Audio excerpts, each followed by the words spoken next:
Beyond Scared Straight is easily one of the most controversial shows in history.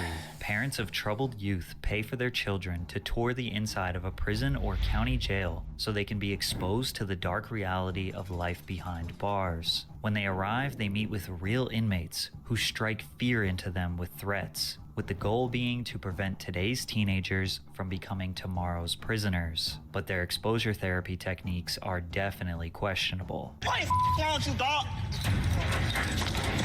Chill out. You are starting in the wrong way. This Kool-Aid, we put this on just like you. Lick your lips. Now stick your hand in that Kool-Aid. Just stick it in there. Now take your finger, just do this to the bottom one. Come here. I kiss you, you orange flavor mother. You ready? Come on, man. You hard. You want to hold? God damn! Try me. Yeah, try me. That's the face I would make, bro. Cause what you got? Why you just shoulder press me, bro? Why you just shoulder press? You doing way too much, bro. I ain't gonna lie. You are over fucking whooping doing some shit like that. Ain't no reason to tell. He picked this dude off horizontal from the ground, rotated him in the air, and then extended it more, bro. That's all I'm gonna do to Jack. If you ever do that to Jack, bro, we getting your ass. I don't know what the fuck we doing, bro. Flavor mother. Nigga better go fight crime. You do that to Jack? Fuck. You want to do? Try me. Yeah, try me. I want you to try me. Look at that nigga face, bro. Try me. Yeah, try me. I want you to try me. I want you to try me. That's the official face Now, of there's Gone no Hell. doubt When a the nigga show turn is his head to the entertaining side and has given us some pretty hilarious Alright, bro. moments over the Alright, bro. years. However, our Alright, bro. entertainment That's is exactly at what the that face expense is, man. of children's suffering. And the craziest part is, it has been proven that's on when you say you multiple got it when you don't really occasions want them that to Scared have it. Straight You got it, doesn't bro. work. You got it. In fact, You it would might prefer actually they don't, increase but, their like, it's just chances easier at that of point. becoming lifelong criminals. A lot of people don't realize that Scared Straight is not just a television show on A&E. It's a program that has been implemented all over the United States for the past 50 years. And the reason it got so popular was based on just one alleged successful experiment. Scared Straight was the name of a television documentary released in 1978, produced by Arnold Shapiro. It was Ew. television documentary released in 1978. Produced by The fuck Arnold off my Shapiro. man, It was watch critically acclaimed, out. won an Academy Award, and even won an Emmy. See, they're gonna put lipstick on your lips, earrings in your ear, and have you swishing your ass up and down these tears, hustling cigarettes for your man. What that say, mother? You here for 2 hours? You belong to us for 2 hours.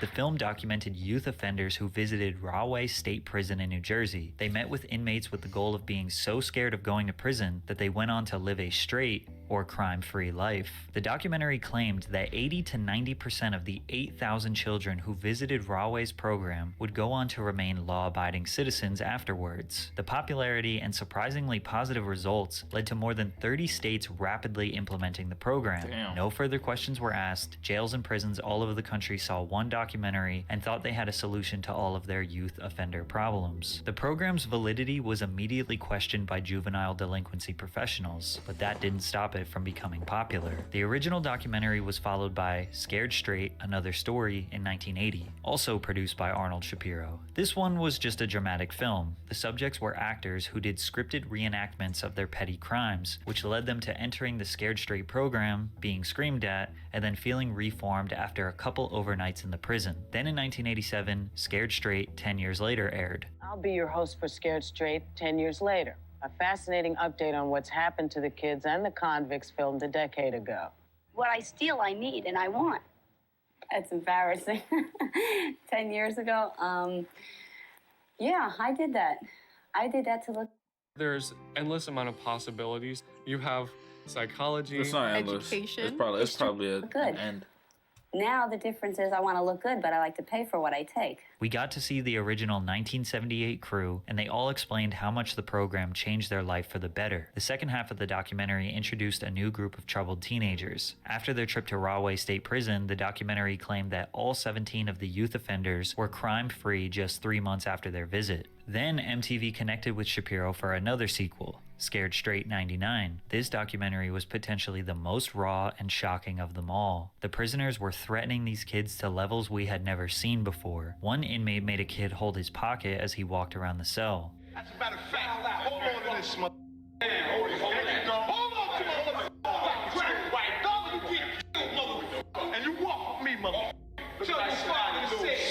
This was highly regarded as one of the best out of the series, and people still genuinely believe this was an effective form of therapy for youth offenders, which makes sense when you consider the societal standard during this time period. Mental health issues that are widely known today had not been vigorously studied. Mental health as a whole wasn't taken as seriously as it is now. Plus, it was a lot more common for parents to use tough love and physical punishment to discipline their children. These programs were seen as an extremely cheap and convenient solution to a very complex problem that is juvenile delinquency. But where Scared Straight received renowned media attention was when they released their 20 Years Later special. They claimed that of the 17 original 1978 children, only one of them became a career criminal. The 95% success rate shocked news publications. Scared Straight was a miracle solution. They used 17 people's stories for 20 years to justify this entire program around the United States. But the popular A&E series you all know and love didn't come until 2011 and was produced by the same man,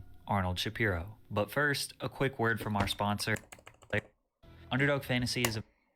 What was that for? Thanks, Underdog. Program. I just had to exercise some free will. So by the time most of us became aware of Scared Straight, it had already been a well-seasoned program all over the United States for 30 plus years. Beyond Sometimes I'll just walk around with my eyes closed just to documented the experiences of troubled children as they embarked on a forced tour of a maximum security prison or jail. During the tours, inmates and officers would go to the greatest lengths, screaming, locking them in cells, putting lipstick on them, roughing them up, anything they could do to shock the children and make them terrified of going to prison in hopes that it would steer them clear of a life of crime. What's up? You like to fight, homie? That's what you like to do, huh? You little bitch. You's a bitch, homie. You's a Pop-Tart. I see right through you, homie. You better not stop. You better. Get your little ass up, nigga. Get your little ass up, nigga. Get your little ass. That shit's so bogus. You can't speak up, can you? Why can't you speak up? Fact, bitch, you hold this.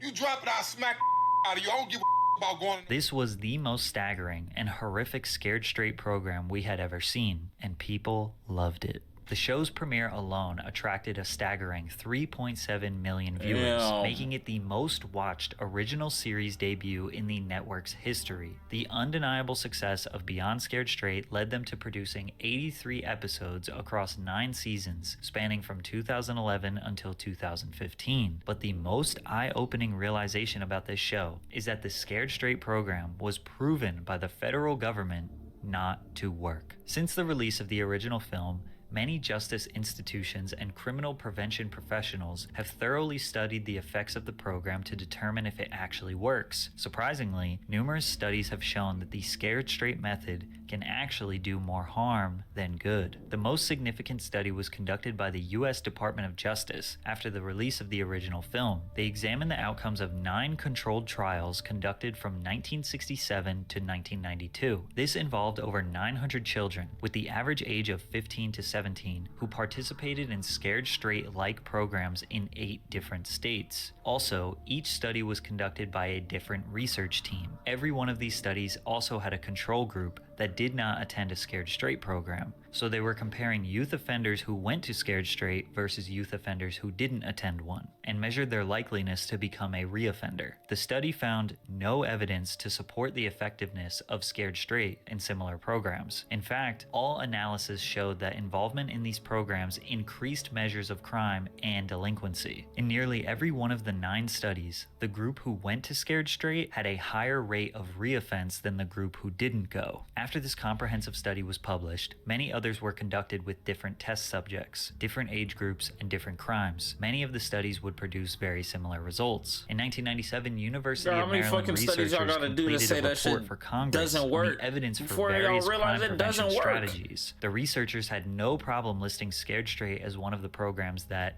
doesn't work. To make things worse, these programs could potentially violate federal law. In 2002, which was 9 years before the first A&E episode aired, the Office of Juvenile Justice and Delinquency Prevention in Washington informed all states that Scared Straight programs or similar programs may violate the separation requirement of the JJDP Act. According to the act, it is mandatory that juvenile offenders and non-offenders should not be detained or confined in any institution where they may may have sight or sound contact with adult offenders. In short, it's illegal to have kids in jail with adults, which makes this clip even harder to watch. Shouldn't even take a study to tell if the shit was working or not. A raw piece of meat in front of a pack of prisoners.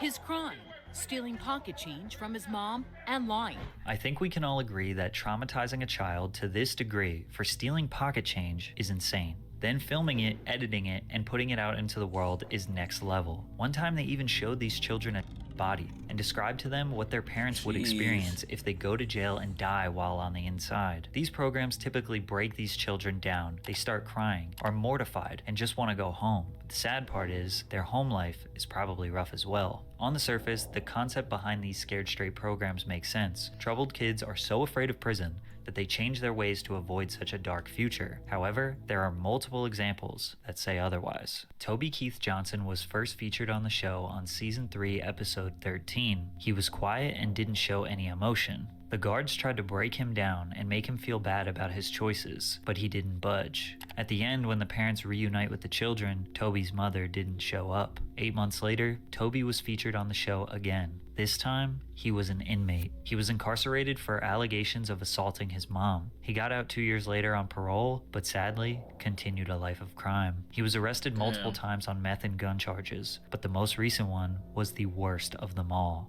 In August of 2020, he was arrested for imprisoning a 25-year-old woman and making threats of harm, with Johnson forcefully grabbing the victim by the throat, choking her, and violently throwing her to the ground. The aggression continued with it, even going as far as Toby threatening her with a knife. Law enforcement would report visible signs of bruising on the victim's neck. I think it's pretty obvious that Scared Straight had no positive effect on Toby whatsoever. Franklin Morris made his premiere on A&E in 2012. At the time of filming, he was living in Baltimore with his mother, Dana. In an emotional episode, Dana revealed the extent of Franklin's school suspensions, stating that she couldn't even begin to give a precise number. Franklin himself shared a nonchalant attitude towards his mother's concern, saying, "My mother says I'm either going to end up dead or in jail. I really don't pay no mind."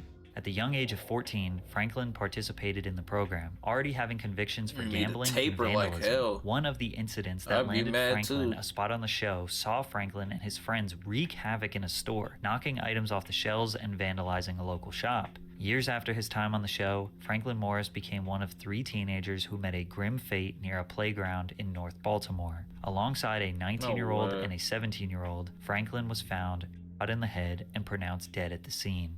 What I thought about going to the jail was, it really was no big deal. That should look like The Wire. The reset program, it didn't change me. It really don't feel no different. Since the majority of the show's participants were children at the time, it's hard to find the long-term results of their lives. However, based on what I found, it seems like a lot of them went on to live regular lives. If you search what happened to so-and-so from Beyond Scared Straight, most of what you find is clickbait leading you to an Instagram page of someone who we can't confirm was actually on the show. So if the program has been proven to be ineffective through various extensive studies across the past 30 years, why did they do a show about it? Well, that's because the guy who has built his entire career from this program, Arnold Shapiro, is fully convinced that this program is a good thing. Shapiro says that all the extensive studies are totally irrelevant because they were done from 1967 to 1999. He also said that only the academic community believes proper counseling for youth offenders works. If society had the money or resources to do that, that would be great if every kid could have years of counseling, but it's not realistic. It would be interesting if A&E used the millions of profits from the show to get these youth offenders counseling, since society doesn't have the money, right? Shapiro shrugs off the criticism of Scared Straight. There's every variation. You got that Thornberry nose. You got that Nigel Thornberry nose. You can say that about any program that exists. Shapiro thinks that as long as it works for some, then it justifies the program. And since the program exists, he is happy profiting off of it. He has openly admitted that the children they decide to be on the show are not the ones that they think will change, but rather the ones with the best personality. It really is based on their personalities and what happens with them. We didn't have any belief that Brandon T. from Michigan, who stood up to the officers and just kind of had a meltdown, would ever change. Even when the tour was over, he got thrown out, but we still picked him because it was so explosive, and we never saw anything like that before or since. Although other kids have stood up to officers, it's amazing. When I went through high school or even college, you never thought you would disrespect a teacher or an authority figure, especially somebody in law enforcement. But these kids have no fear. It's crucial to question whether the pursuit of profits overshadows moral principles, as corporate interests Clearly it often does. prioritize ratings and financial gain Always has, over the always will. well-being of humans. But it makes it even worse when you consider that the people they are affecting are not consenting adults. These are children, and it's being broadcasted to millions of people to watch them suffer. They are being told that this is genuine rehabilitation, and they don't really have a choice to participate. Occasionally, they rebel so much that they get kicked out of the jail, but most of the time, they are trapped with no escape. The truth is, everyone wants a quick and cheap solution to an extremely complicated and layered social problem that is juvenile delinquency. But hey,